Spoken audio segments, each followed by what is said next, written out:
Emiten Perkebunan Sawit PT Astra Agro Lestari Tbk menyampaikan bahwa produksi tandan buah segar kelapa sawit di Indonesia mengalami stagnasi karena hanya bergerak di bawah 5% per tahun. Untuk itu, emiten dengan kode saham AALE ini menyampaikan sejumlah strategi seperti replanting guna mendorong produksi TBS di kemudian hari.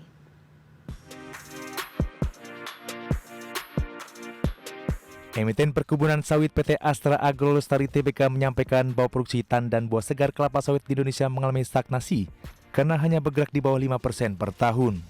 Untuk itu, emiten dengan kode saham AALI ini menyiapkan sejumlah strategi guna menyelesaikan permasalahan tersebut.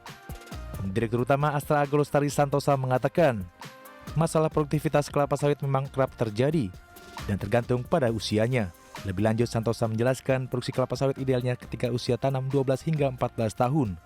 Kemudian produksi akan stabil ketika umur 20 hingga 22 tahun. Lalu masuk usia 25 hingga 30 tahun produksi akan mulai menurun. Sehingga menurutnya masalah kelapa sawit memang hanya di usia.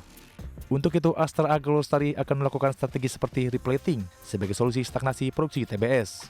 Adapun Astra Agro Lestari memiliki total 210.000 hektar perkebunan sawit, di mana 1/3 dari total tanaman kelapa sawit perusahaan sudah ditanam sejak tahun 1994 sampai 1997.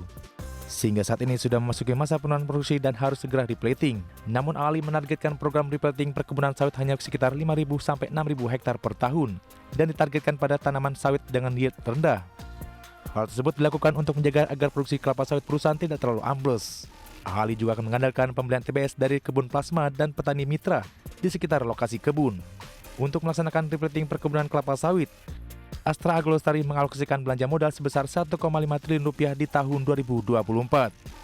Selain itu, capex juga diperlukan untuk perawatan tanaman yang belum menghasilkan.